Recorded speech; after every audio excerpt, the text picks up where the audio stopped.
أشهد أن لا إله إلا الله وحده لا شريك له وأشهد أن محمدا عبده ورسوله أما بعد فأعوذ بالله من الشيطان الرجيم بسم الله الرحمن الرحيم.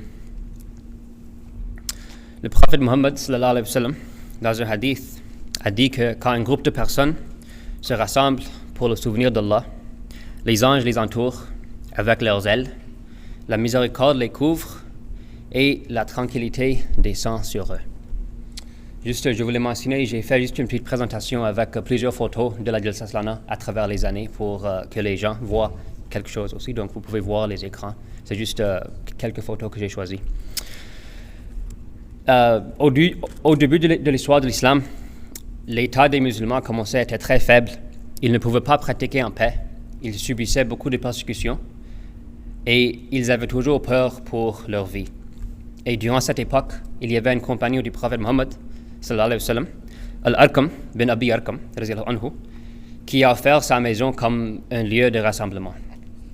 Par la suite, les musulmans ont obtenu pour la première fois un centre de rassemblement où ils pouvaient aller en paix et avancer dans leur but spirituel et leur foi. Ce centre, qui était le premier centre de rassemblement pour les musulmans, avait le nom de Dar al-Arqam ou la maison d'Arqam. Des centaines d'années plus tard, en 1891, suivant la tradition du prophète Mohammed sallallahu alayhi wa sallam, le Messie promis alayhi salam initie la première Jalsa Salana de la Jamaat Ahmadiyya, dans laquelle 75 fidèles assistent à cette première conférence. Le Messie promis a souligné les objectifs de la Jalsa dans les mots suivants. Huzur dit que le but principal de cette convention est de permettre à tout individu sincère de connaître les avantages religieux. Ils peuvent améliorer leur connaissance et du fait qu'ils sont bénis par Allah, leur perception d'Allah peut progresser. Parmi ces avantages secondaires, cette rencontre encouragera l'introduction mutuelle entre les frères et renforcera les liens fraternels au sein de la communauté. Depuis ce temps, comme on le sait, la Jalsa Salana est devenue une partie intégrale de la Jamaat Ahmadiyya. Une seule conférence qui a commencé avec 75 fidèles dans un petit village est maintenant devenue plusieurs conférences à travers le monde, dans plusieurs pays, avec des milliers de fidèles.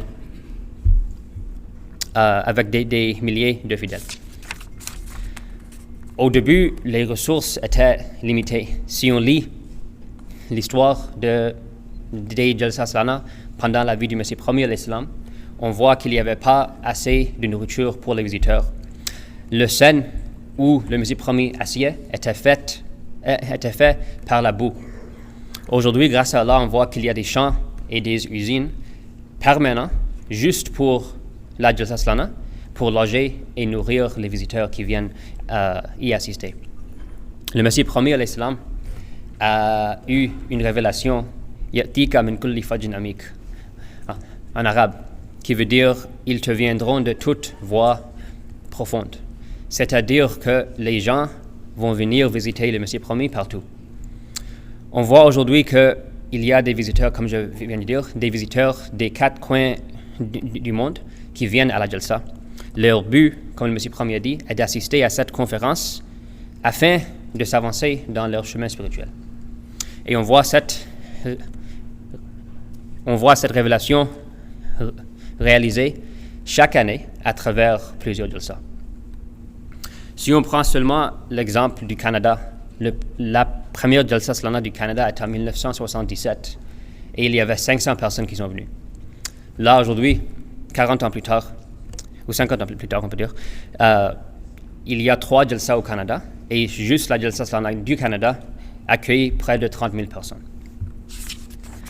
On peut prendre aussi l'exemple de l'Angleterre où il y avait en 1964, il y avait un Jalsa dans une petite salle et la Jalsa qui a commencé dans une salle est maintenant tenue sur un champ avec des milliers de visiteurs de dizaines de pays. Et les gens qui voyagent pour assister à la Jalsa, ils sont un signe de l'accomplissement de cette révélation du Messie promis, qu'ils te viendront de toute voie profonde. Ainsi, je trouve qu'il est nécessaire aussi de connaître l'historique de la Jalsa. C'est pourquoi je voulais raconter quelques incidents de l'histoire de 130 ans de la Jalsa Salana. Donc, je commence par un incident ou un fait intéressant qui touche certainement aujourd'hui. La Jalsa Salana à Qadian de 1918 était reportée en raison d'une pandémie. Donc, la Jalsa Salana de 1918 était en fait en mars 1919, quand la situation a amélioré, tout comme aujourd'hui, on fait la Jalsa après 2 ans d'absence, en raison d'une pandémie. Donc, Hazrat al-Muslim Maud a dit pendant l'ouverture, il a dit que la Jalsa n'est pas une conférence régulière et qu'Allah veut rassembler les gens à la Jalsa afin de les purifier. Huzur, plusieurs ans plus tard, en 1930, Hazrat al-Muslim Maud il parlait de ses souvenirs des Jalsa pendant la vie du Messie premier à l'Islam. Et Huzur a dit qu'il ne se souvient pas les discours, mais il se souvient que pendant la vie de son père, du Messie premier à l'Islam, il y avait un drap à terre et le drap était assez pour tous les participants de la Jalsa. Et Huzur disait qu'aujourd'hui, en 1930, la mosquée est pleine et il y a beaucoup plus de monde aujourd'hui. Et ceci est un signe d'Allah que le monde vient de partout pour assister à la Jalsa pour augmenter leur connaissance et leur spiritualité. Là, en 1930, Huzur disait qu'il y avait beaucoup d'avancement et progrès. Mais si on compare 1930 à notre époque aujourd'hui, on peut voir le progrès que la Jamaat a connu à travers les années. Grâce à Allah, comme je disais, aujourd'hui, il y a plusieurs Jalsa dans plusieurs pays. Un petit Jalsa qui a commencé à Qadian est allé à Rabwa, de Rabwa à Londres, Islamabad, et puis Islamabad à Hadiqat al-Mahdi aujourd'hui, en Angleterre, où se rejoignent des milliers de personnes chaque année. Et l'histoire de la Jalsa a vécu plusieurs étapes, et on devrait savoir un peu de ces étapes. Donc si on prend simplement le système de traduction de la Jalsa, aujourd'hui il y a des gens qui ne parlent pas français, donc il y a des gens qui écoutent ce discours dans leur langue à eux. La Jalsa Salana en Angleterre aujourd'hui est transmise en direct en 14 langues simultanément. Non seulement pour les gens qui sont présents à la Jalsa, mais aussi pour ceux qui sont chez eux, qui ne peuvent pas venir en Angleterre. En général, quand on veut écouter une traduction, on ne passe pas trop, on clique un bouton et puis on écoute dans la langue de notre choix. Mais il y a aussi un lien avec l'histoire de la Jalsa. Pendant le califat de Hazrat Khalifatul Masih Saleh, les Ahmadis des pays étrangers ont commencé à venir à la Jalsa Salana de Rabwa. Et Huzur a senti qu'il ne pouvait pas bien bénéficier vu que les discours étaient tous en ourdou. Donc Huzur a donné l'instruction à la Jamaat en 1973 de chercher une façon de fournir la traduction pour les gens qui viennent de l'extérieur. Par la suite, la Jamaat a contacté la compagnie Philips qui a donné une estimation de 2 millions de roupies pour 100 casques de traduction, qui à l'époque était cher. Huzur, cependant, a quand même demandé à la Jamaat, il a demandé à une équipe d'ingénieurs d'essayer de développer un système de traduction pour la Jamaat. Par la suite, finalement, en 1980, à la Jalsa Salana de Rabwa, il y avait 2000 casques de traduction qui étaient disponibles et ce projet interne était beaucoup moins cher que celui de Philips et c'était un effort collectif des frères et des sœurs ensemble. Et ces systèmes étaient utilisés jusqu'à 2009 et même aujourd'hui, il y a des gens ou des pays qui utilisent les mêmes systèmes de traduction qui étaient faits en 1980. Quand on parle de la traduction, dans la Bible, il y a un passage qui parle de plusieurs peuples qui entendent une seule voix et ils peuvent comprendre la voix dans leur langue à eux. Et les gens sont étonnés que tout le monde ensemble peut tous en même temps comprendre la voix. Et cet incident appelle la Pentecôte dans la Bible. Donc en 1993, Hazrat Khalifatul Masih Rabbi, rahimahullah,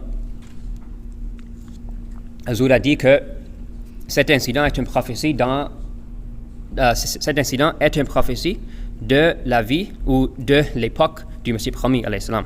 Parce que Huzur a dit que, selon sa recherche, cet incident n'est jamais arrivé. Huzur a fait cette revendication pendant la bête internationale de la Jalsa Salana à Londres, en Islamabad en 1993, quand, pendant la bête, il y avait plusieurs personnes qui faisaient la traduction de sa voix. Huzur disait que ça c'est la première fois que cet incident arrive et c'est une référence de la Pentecôte de la Bible. Donc même les petites choses, quand on écoute la traduction, je ne pense pas qu'on pense trop à l'histoire, mais même l'histoire de la traduction a un lien avec la Jalsa. Un autre aspect intégral de la Jalsa est le fait que le travail est tout fait par les bénévoles qui donnent leur temps et leur vie pour le plaisir d'Allah. Il y a un ancien missionnaire de la communauté, Abdul Basit Shahid Sab, qui parle de ses incidents et ses souvenirs de la Jalsa quand il était jeune. Il dit qu'à l'époque à Qadian, quand on faisait la vaisselle, il n'y avait aucun lave-vaisselle, il n'y avait pas de savon, on n'avait pas même de l'eau chaude. Quand on faisait la vaisselle, on lavait les casseroles avec nos ongles et juste avec la paille sèche. Et il disait que l'eau était extrêmement froide et c'était dans le mois de décembre. Si on était chanceux, on avait de l'eau chaude, mais ce n'était pas quelque chose qui était toujours disponible. Donc, ce sont juste les petites choses, mais ce sont des choses auxquelles on ne pense pas. Quand on est en train de faire le ménage, quand on est en train de faire la vaisselle, on ne pense jamais que l'eau va être froide ou on ne pense jamais qu'on va faire le ménage sans savon, sans l'équipement. Mais les gens qui ont commencé à la Jalsa, on voit comment ils faisaient le ménage et c'était toujours pour le plaisir d'Allah. Donc même les petites choses comme ça, même si on n'en pense pas, il y a toujours un lien avec l'histoire de la Jalsa et ça c'était mon but, juste de nous rappeler que peu importe les actions ou les services, ils sont tous liés à l'histoire de la Jalsa.